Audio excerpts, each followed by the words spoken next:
Hello, everybody out there in Facebook land. This is Tom Bird, the Instant Meteorologist here with Southwest Team 2 on the Hermit's Peak Calf Canyon fire, and we'll do a little weather update for you today like we've been doing. So good morning.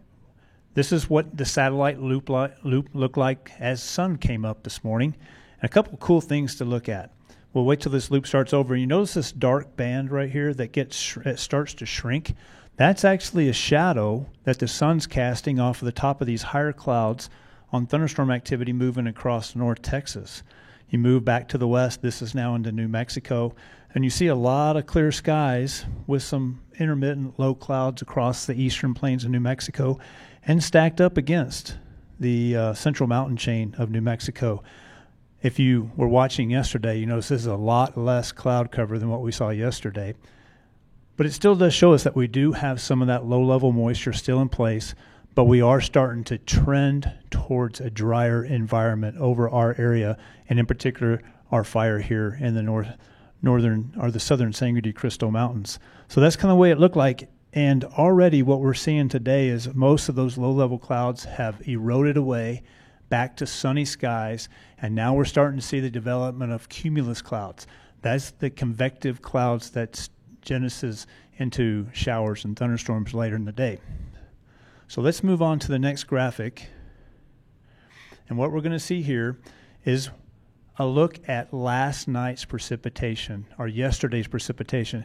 You remember yesterday we had a pretty good chance of showers and thunderstorms for the fire in northeastern New Mexico in general. And this is the big picture here showing the areas that did get rain and those that didn't. This is the Hermit's Peak fire here. This is the Cook's Peak fire. And what you'll notice is a lot of this area, like we said yesterday, it would be hit and miss. So a lot of this area did not get any rain whatsoever. And then some areas got very heavy rain right here in Union County, maybe up to 2.5 inches on that one storm cell.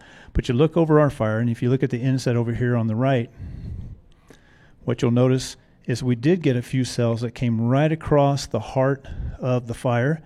It kind of straddled the north zone and the south zone and moved over what we call Division Juliet and India, and that's part of our western flank that still has active fire in it.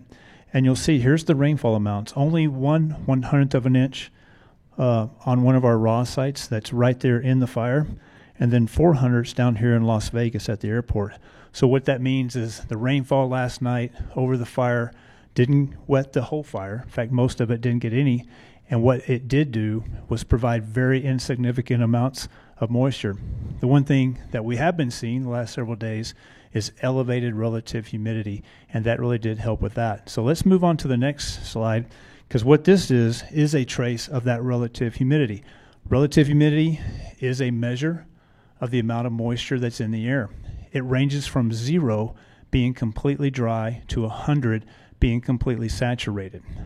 We want to see high numbers because that means the air is moist.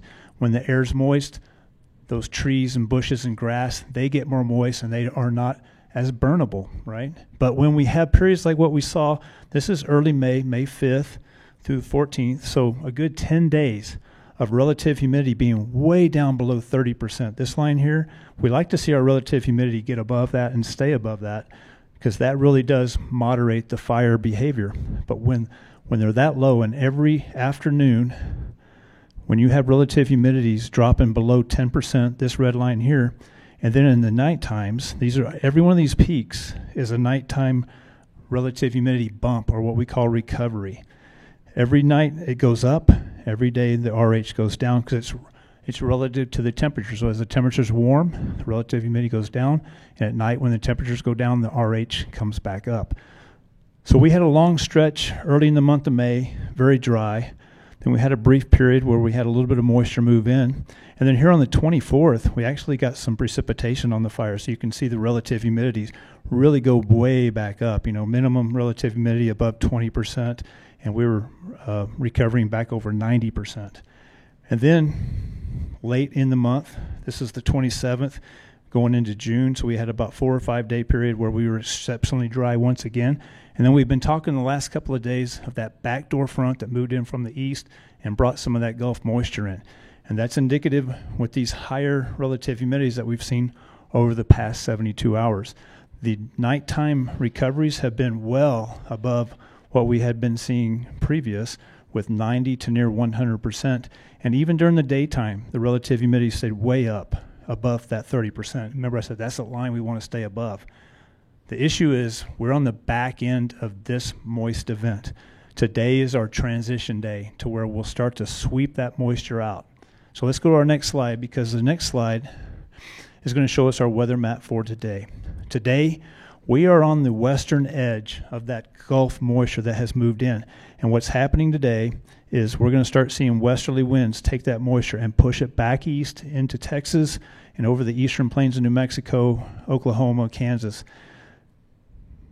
Today, we still have chances for those showers and thunderstorms. We got them at about 30 to 40% over the fire. We think that they will develop earlier today than what we saw yesterday. Yesterday, it wasn't until the evening hours, about 5 o'clock and beyond, that we started seeing showers.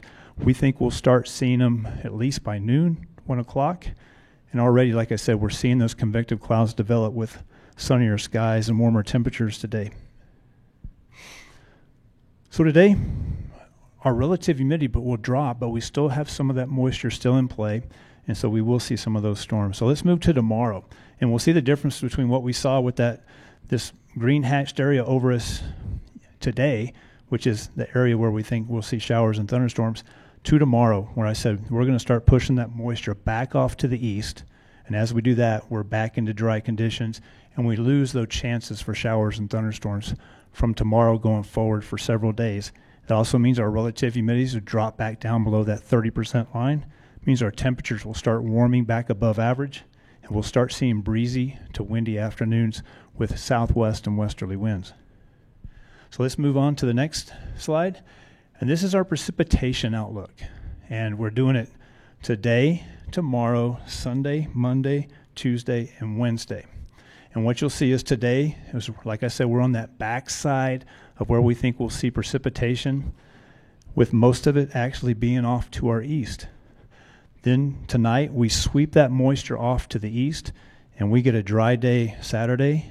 No chances for showers, thunderstorms Sunday, Monday, and even Tuesday. It looks like we'll be dry, although we'll start to see moisture creep back towards us from the plains as we see more backdoor pushes of east and northeast winds. This is all Gulf of Mexico moisture that's up in the plains, and whenever we get those backdoor pushes and those winds come in from the east, that brings the moisture back into our area, and then we start seeing rain chances reintroduced into the forecast. So here we are on Wednesday, and Wednesday is the day that we think we're going to see our first decent push from the east, bringing that Gulf moisture back in. So chances for rain and storms today, and then again on Wednesday, but the 4 days between look like they'll be dry. So now I think finally we'll go to our weather matrix. Again, this is the tool that we use here on the fire. I produce one of these every day, and it gives operations a really good look at what to expect weather-wise for a bunch of different weather elements, so that they can plan accordingly. Remember, the green boxes are where we got moderated fire weather conditions that are in favor of the firefighters. It really keeps that fire behavior low, allows us to get good work in. These orange boxes, or tan boxes, that's where conditions become more elevated, the potential for critical fire weather behavior. And then red, that's where we have the potential for extreme fire behavior and burning conditions. So we still have some green boxes in today and tomorrow. We're going to start flushing that moisture today. So storms early, drying late in the day. Still not really warm. The relative humidity is starting to come down, but we had good recovery this morning. And we're going to start seeing stronger west and southwest winds. Those are the winds that are going to push that moisture out. And if you look tomorrow night or tonight, not as much recovery at night, so that means we'll keep those fuels drier in the overnight, and then we're really going to lower that relative humidity tomorrow to critical values and keep it that way through Tuesday. Remember, I said these are our 4 dry days, and through that period, our temperatures will be warming to back above normal. That's a critical piece of fire behavior. And then also the winds from the west, which is actually a good thing. We want westerly winds because the fire is trying to grow to the west into that Pecos wilderness and the Pecos Valley drainages.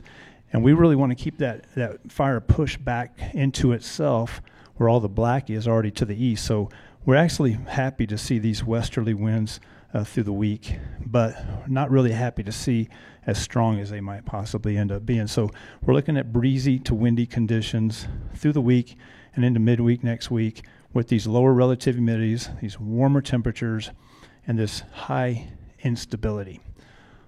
So Jasmine, up there in the corner, I want to thank you for the ASL today.